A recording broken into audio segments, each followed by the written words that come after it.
এখান থেকে তুমি জারণ বিজারণ নিয়ে একটা ম্যাথ পাবা, এটা অলমোস্ট ধরো যে 99% শিওর থাকো রাসায়নিক বিক্রিয়া থেকে। আর এটা হচ্ছে লা সাথে লেন নীতি পাবা, খুব ব্যতিক্রম হয় না, এই দুইটা থেকেই বারবার বারবার আসতে দেখা যায়। ঠিক আছে, সো এই দুইটা টপিক যাতে কোনোভাবেই মিস না থাকে তোমার পড়ার মধ্যে। হ্যাঁ, সো আর এই দুইটা টপিকই আছে আমাদের এই ইয়েটাতে, আমরা এটা একটু সলভ করলে মোটামুটি হয়ে যাবে। বরিশাল বোর্ড 2025 খেয়াল করো। তোমাকে হাইড্রোজেন সালফার দেওয়া আছে, ক্লোরিন দেওয়া আছে, বিক্রিয়া করে সালফার তৈরি হলো এবং হাইড্রোক্লোরিক অ্যাসিড তৈরি হলো। 2 নম্বর বিক্রিয়াতে সালফার ডাইঅক্সাইড অক্সিজেন বিক্রিয়া করে সালফার ডাইঅক্সাইড এবং তাপ উৎপন্ন হচ্ছে। বলতেছে উদ্দীপকের 1 নং বিক্রিয়া জারণ বিজারণ যুগপৎ ঘটে ব্যাখ্যা করো। মানে 1 নং বিক্রিয়া কী করতেছে, জারণ বিজারণ যুগপৎ করতেছে, একসাথে হচ্ছে, এটা ব্যাখ্যা করতে হবে। ঠিক আছে, তো আমরা মূলত জারণ বিজারণটা আলোচনা করে দিব, কারণ যুগপৎ মানে ঘটা মানে কি সবসময় একসাথে ঘটে, জারণ ঘটলে বিজারণ করবে, বিজারণ ঘটলে জারণ করবে। কারণ জারণ মানে কি ছাড়ন, কেউ একদিন ইলেকট্রন ছাড়লে তো কেউ ইলেকট্রন গ্রহণ করতে হবে, সো বিজারণ প্রক্রিয়া সেই ইলেকট্রনটা গ্রহণ হয়। আরেকটা বিষয় অলওয়েজ মনে রাখবা, জারণ হলো একটা প্রক্রিয়ার নাম। জারণ কি একটা প্রক্রিয়া, জারণ বা বিজারণ যেটাই বলো, এটা একটা কিসের নাম, প্রসেস বা প্রক্রিয়া। জারণ মানে ইলেকট্রন ছাড়ন, তাহলে ইলেকট্রন ছাড়ার প্রক্রিয়ার নাম হলো জারণ। বিজারণ মানে ইলেকট্রন গ্রহণ, মানে ইলেকট্রন গ্রহণ করার প্রক্রিয়ার নাম হলো বিজারণ। ঠিক আছে, আর জারক এবং বিজারক, জারক এবং বিজারক এগুলো হলো একটা পদার্থের নাম। হ্যাঁ, এগুলো কিসের নাম, পদার্থ। তাহলে জারক বিজারক হলো কিসের নাম, পদার্থের নাম।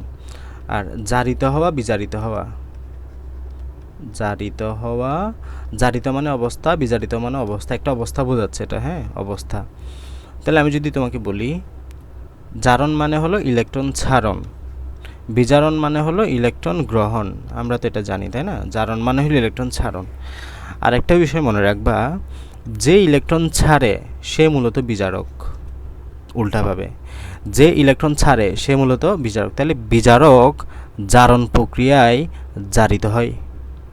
তাহলে বিজারক যে ইলেকট্রন ছাড়ে, জারণ প্রক্রিয়ায় যে প্রক্রিয়ায় ইলেকট্রন ছাড়ে জারিত হয়, মানে যে অবস্থায় উপনীত হয়। কথা বুঝছো, এই বিষয়গুলো গোলাবা না। তাহলে জারণ মানে হলো ইলেকট্রন ছাড়ার প্রক্রিয়া, বিজারণ মানে হলো ইলেকট্রন গ্রহণের প্রক্রিয়া, বিজারক মানে হলো যেটা ইলেকট্রন ছাড়লো, জারক মানে হলো যেটা ইলেকট্রন গ্রহণ করলো। বুঝে গেছে, এটাই হচ্ছে আমাদের কথা। তো এখানে আমরা একটু এক্সপ্লেইন করি। শুরুতেই তোমাকে জারণ বিজারণ জারণ সংখ্যা এটা ক্লিয়ার রাখতে হবে। তো হাইড্রোজেন সালফেটের মধ্যে সালফারের জারণ সংখ্যা হচ্ছে 2- আর হাইড্রোজেন হচ্ছে +1, দুইটার জন্য +2 হবে আর কি। ওকে, আর একক পরমাণু পাইলেই, মুক্ত মূল পাইলে তার জারণ সংখ্যা হচ্ছে 0, ক্লোরিন 0, সালফার একক অবস্থা আছে 0, হাইড্রোজেন +1, ক্লোরিন -1। ঠিক আছে, এটা তো নর্মাল বেসিক। তো এখানে খেয়াল করো, সালফার এখানে ছিল যে -2, 2 মাইনাস মানে কি বলো তো, 2 মাইনাস মানে হলো তার কাছে দুইটা। আচ্ছা, এটা আমরা পরে যাচ্ছি, আপাতত আমি জারণ সংখ্যা দিয়ে বোঝাই। এটা জারণ সংখ্যা কত, -2। তো তোমাকে এটা মনে রাখতে হবে, জারণ মানে হলো ছাড়ন, জারণ মানে হলো জারণ সংখ্যা বারণ। এই দুইটা একটা কথা মনে রাখবা, জারণ মানে হলো ছাড়ন, জারণ মানে হলো জারণ সংখ্যা বারণ। তাহলে এখানে সালফার 2- আছে, সালফার ইলেকট্রন ছেড়ে সালফার শূন্যে পরিণত হয়েছে। তার মানে আমাদের সালফার এখানে জারণ সংখ্যা ছিল -2, হয়ে গেছে 0, কমছে না বাড়ছে, নিশ্চয়ই বেড়ে গেছে। -2 বড় না 0 বড়, অফকোর্স 0 বড়, আমরা জানি। সো এখানে জারণ প্রক্রিয়া হয়েছে, দেখো সালফার এবং থেকে তোমার 0 হয়েছে। তাহলে এটা যদি জারণ হয় তাহলে এটার নাম কি, বিজারক, তাই না, এটার নাম কি, বিজারক। আর হাইড্রোজেনটা, এখানে ক্লোরিনটা খেয়াল করো, ক্লোরিনটা ছিল 0, মানে এখানে 0 জারণ সংখ্যা, ক্লোরিন হয়ে গেছে -1, জারণ সংখ্যা কমে গেছে না, 0 থেকে -1 হয়েছে। কমা মানে কি, তাহলে জারণ মানে হলো চারণ, জারণ মানে হলো জারণ সংখ্যা বারণ। সো জারণ মানে যদি জারণ সংখ্যা বারণ হয়, বিজারণ মানে জারণ সংখ্যা কমন, সো এটা হবে বিজারণ, তাই না। এখন আসি ইলেকট্রন আদান প্রদানে, যদি তুমি বিষয়টা বুঝতে চাও। এখানে সালফার ছিল 2-, তার মানে হচ্ছে তার কাছে দুইটা ইলেকট্রন বেশি আছে। 2- মানে কি, সে কখনো ইলেকট্রন গ্রহণ করছে কারো থেকে, এবং দুইটা ইলেকট্রন তার কাছে বেশি আছে।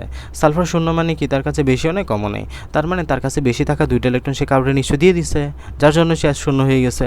দেখো সালফার 2- দুইটা ইলেকট্রন ত্যাগ করে S0 হয়ে গেছে, এখানে ইলেকট্রন ত্যাগ হয়েছে, এবং জারণ সংখ্যা হিসাব করলে জারণ সংখ্যা মূলত বেড়ে গেছে, কারণ -2 থেকে কী হয়েছে, 0 হয়েছে। জারণ মানে ছাড়ন, জারণ মানে জারণ সংখ্যা বাড়ন।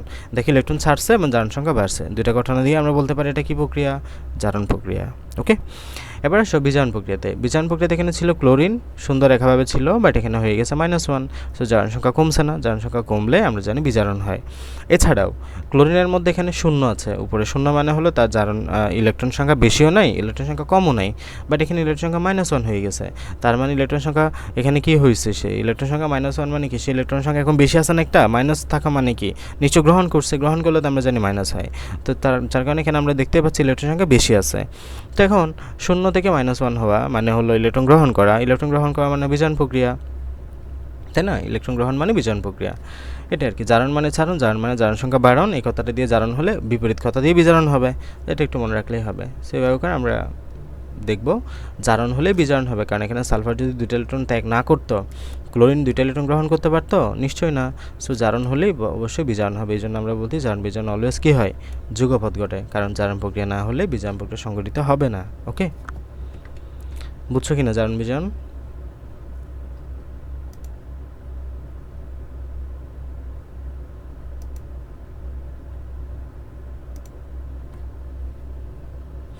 জারণ বিজারণ বুঝছো কি না রুদ্র? জি ভাই। এর পরের টপিকে আসো। বরিশাল বোর্ড 2025। 2 নং বিক্রিয়াটিতে তাপ এবং চাপ উভয়ের প্রভাব পরিলক্ষিত হবে কিনা বিশ্লেষণ করো। তাহলে আমি তোমাকে একবারে সবগুলাই দেখাই দিব, তাপ, চাপ, ঘনমাত্রা সবগুলো এক্সপ্লেন করে দিচ্ছি। লাসা তেলের নীতিটা আর কি। তোমাকে আগে লাসা তেলের নীতিটা বুঝতে হবে। লাসা তেলের নীতিটা আসলে আমাদেরকে কী বলে, যে বিক্রিয়ার মধ্যে তুমি এমন কিছু চেঞ্জ করবা, বিক্রিয়ার কিছু প্রভাব ও নিয়ামক থাকে, যে নিয়ামক হলো তাপমাত্রা হতে পারে, চাপ হতে পারে, ঘনমাত্রা হতে পারে। এগুলো তুমি এমনভাবে চেঞ্জ করবা যেন এই যে বিক্রিয়ার যে সাম্য অবস্থা এমনভাবে চেঞ্জ হয়ে যাবে যেন এটা বিক্রিয়ায় যে পরিবর্তন করতেছো, নিয়ামক পরিবর্তন করতেছো, ওই নিয়ামক পরিবর্তনের ফলাফলটা যেন প্রশমিত হয়ে যায়।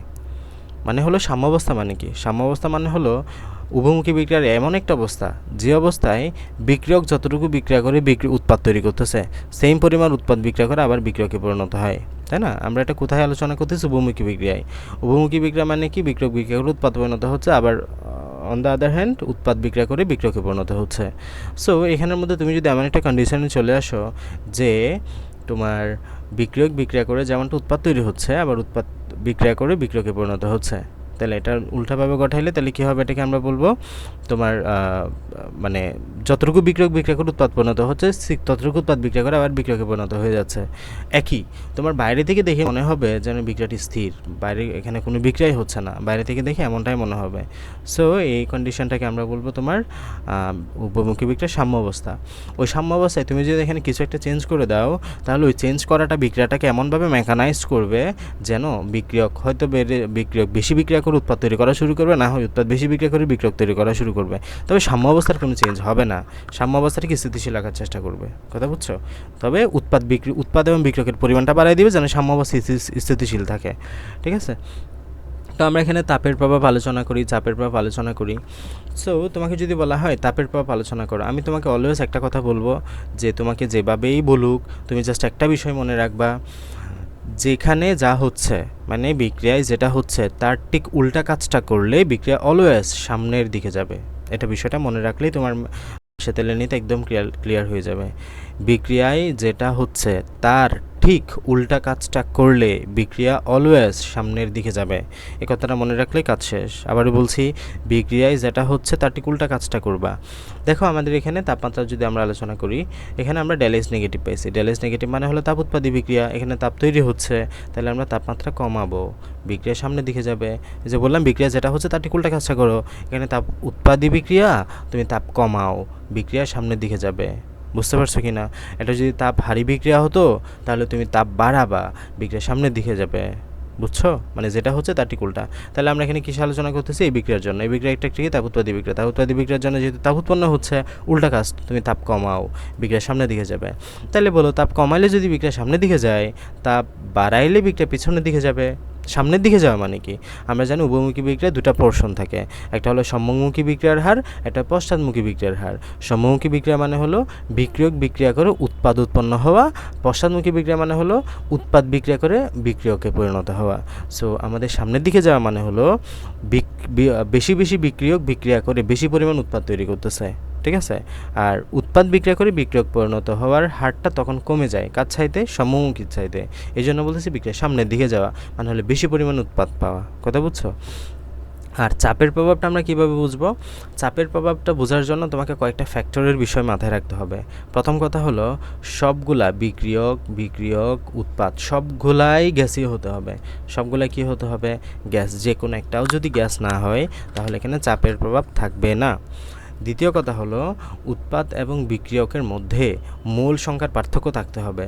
এখানে মোল সংখ্যা 2, এখানে 1, কিছু নয় মানে 1, তাহলে বিক্রিয়কের মূল সংখ্যা 3 আর উৎপাদে মূল সংখ্যা হচ্ছে যে 2, তাহলে মূল সংখ্যার পার্থক্য আছে না? মূল সংখ্যার পার্থক্য থাকলে তাহলে আমাদের এখানে চাপের প্রভাবটা দেখাবে। ওকে, তাহলে আসো মূল সংখ্যার কেমন পার্থক্য হলে কেমন হবে? আমরা বললাম কি যেটা হচ্ছে তার ঠিক উল্টা কাজটা করো। এখানে মূল সংখ্যা ছিল 3, হয়ে গেল 2, মূল সংখ্যা কমে গেছে না? তুমি চাপ বাড়াও, বিক্রিয়া সামনের দিকে যাবে, বুঝছো? যেটা হচ্ছে তার ঠিক উল্টা কাজটা করো। এখানে ছিল 3, হয়ে গেছে 2, তুমি চাপ বাড়াও, বিক্রিয়া সামনের দিকে যাবে।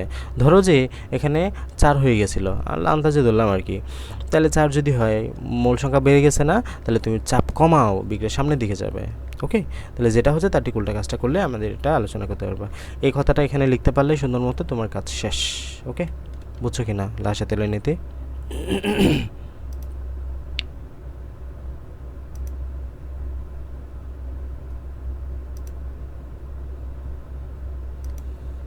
রুদ্র ক্লিয়ার?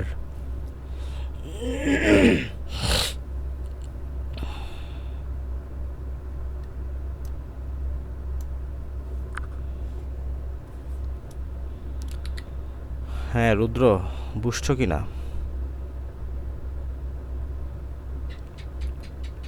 জি ভাইয়া।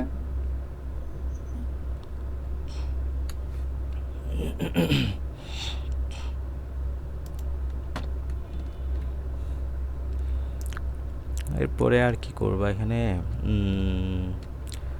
এগুলো একটু দেখে যাবা। আমাদের অনেক সময় বিক্রিয়ার শক্তির পরিবর্তনের জন্য ম্যাথ দিয়ে থাকে, এগুলো যদি তোমাকে দেওয়া থাকবে, এই যে carbon hydrogen oxygen oxygen oxygen hydrogen, কয়েকটা মুখস্থ রাখো, পরীক্ষা যদি দিবে। আমরা বন্ধন বিক্রিয়কের জন্য বের করবো, উৎপাদের জন্য বের করবো, মানে বন্ধন ভাঙার শক্তি, বন্ধন গড়ার শক্তি, একটাতে একটা মাইনাস করবো, যেটা পাবে এটা হচ্ছে ডেল এইচের মান, ঠিক আছে। আর এগুলোতে তোমাকে জানতে হবে প্রতিস্থাপন বিক্রিয়া, অধিকাপন বিক্রিয়া, নন রেডক্স বিক্রিয়া, ঠিক আছে। আর আমরা জানি বিক্রিয়াকে আমরা অনেক ভাগে ভাগ করতে পারি according to the change of the heat, তাপ উৎপাদী বিক্রিয়া, তাপমাত্রা, তাপ হারি বিক্রিয়া, তারপর হচ্ছে অ্যাকর্ডিং টু দ্য ডিরেকশন, তাপ একমুখী বিক্রিয়া, বহুমুখী বিক্রিয়া। তারপর আমরা জানি তোমার according to the exchange of the electron, তোমার রেডক্স বিক্রিয়া, নন রেডক্স বিক্রিয়া, রেডক্স বিক্রিয়াতে কী হয়? ইলেকট্রন আদান প্রদান হয়। নন রেডক্স বিক্রিয়াতে কী হয়? ইলেকট্রন আদান প্রদান হয় না। রেডক্স বিক্রিয়া কী কী পাও? প্রতিস্থাপন, তারপর তোমার সংযোজন, বিয়োজন, দহন, এই 4 প্রকারের কথা বলা আছে। আর নন রেডক্স বিক্রিয়া কী কী আছে? এই যে তোমার অধিক্ষেপণ বিক্রিয়া এবং আরেকটা হচ্ছে কী যেন, প্রশমন বিক্রিয়া।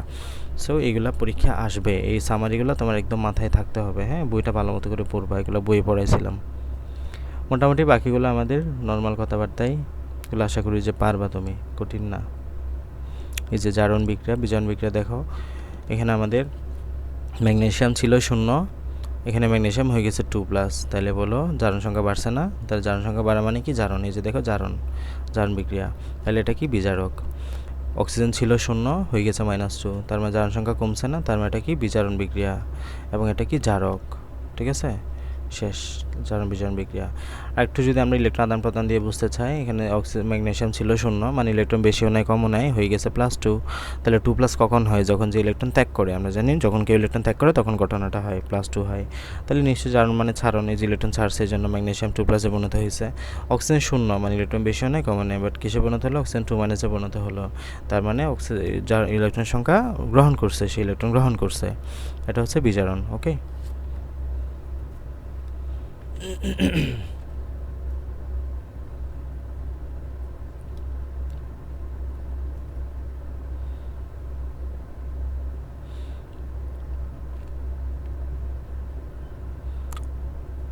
এখানে দেখো আমাদের তাপমাত্রার চাপের প্রভাব কী হবে, ছিল দুইটা, হয়ে গেছে একটা।